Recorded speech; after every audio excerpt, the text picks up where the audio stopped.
So you weren't impressed by the budget? Absolutely not. Thousands of families, including working families, many working families in this area are going to be a lot worse off by about £1,000 as a result. And you're talking about people on £11,000 a year. To be worse off by £1,000 is going to be real hardship for many people, many children. And then the rest of us are no worse off. That's deeply unfair. Harriet Harman says you should go with the cuts to tax credit. Do you agree?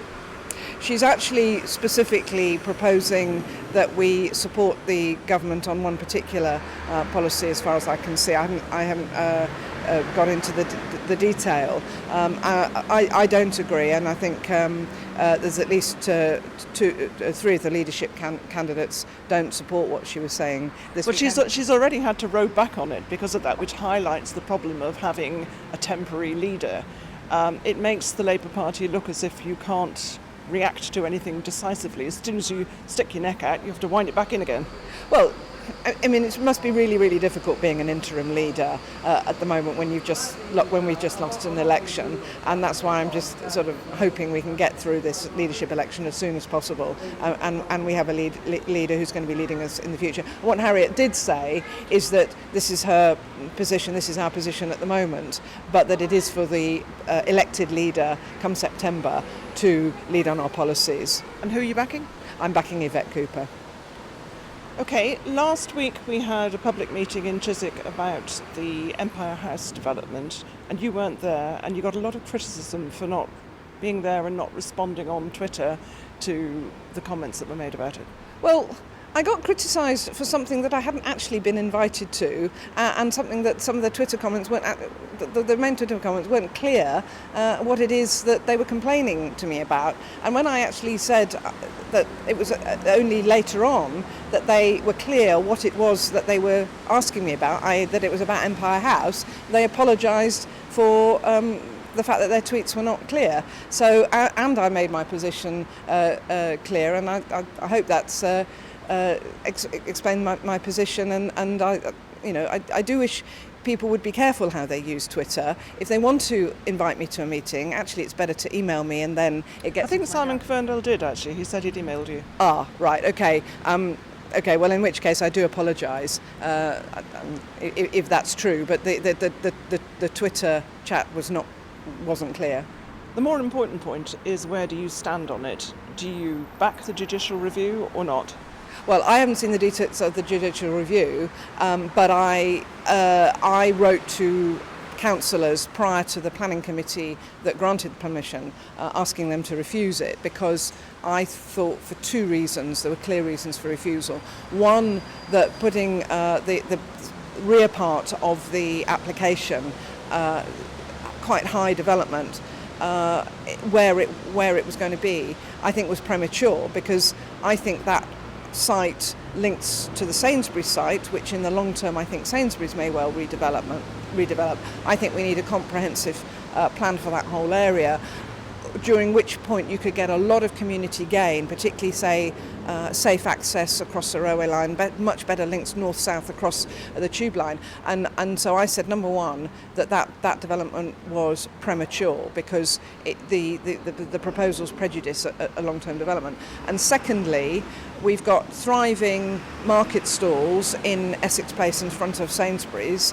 Now, although that's not part of the development site, the access road that they use to service their market stalls is an integral part of the site, and I think there'd be massive conflicts between pedestrians and service vehicles servicing the market stalls and the backs of the shops, and that wasn't thought through at all, and I thought that needed a complete rethink. Okay, so do you back the campaign for judicial review?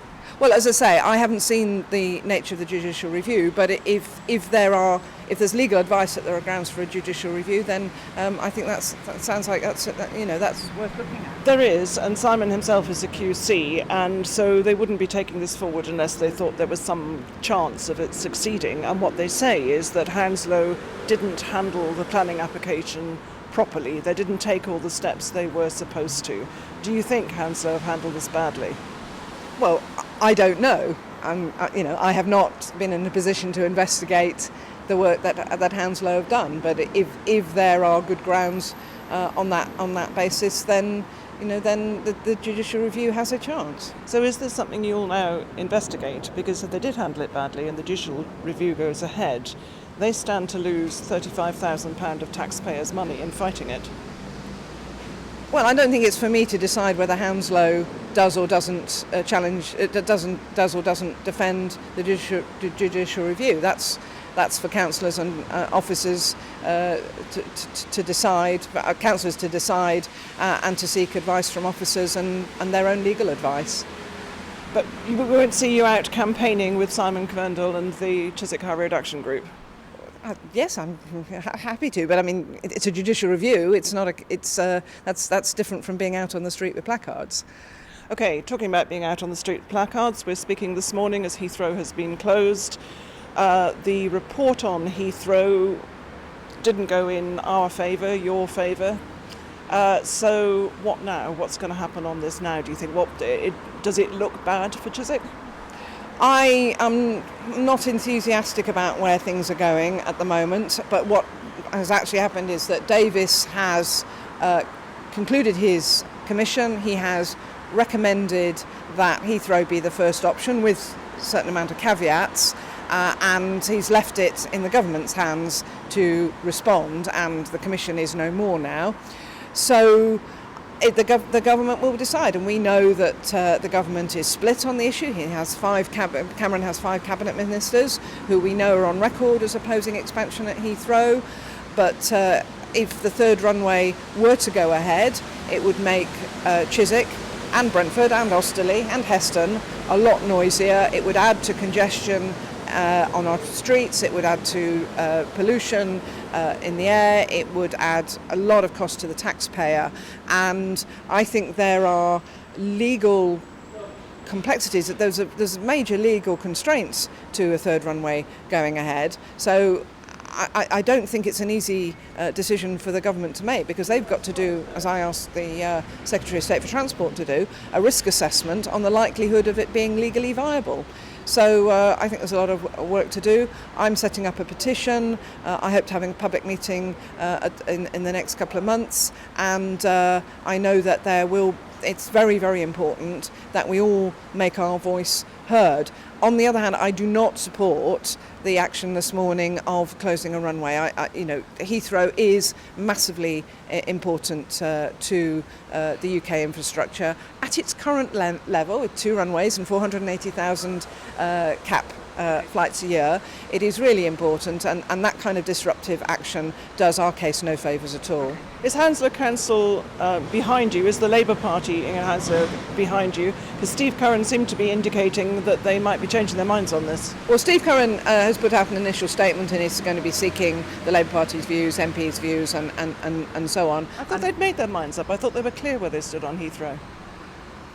No, a press statement came from the council last week, looking at saying they will look at the proposals and I can't remember the bit about asking MPs.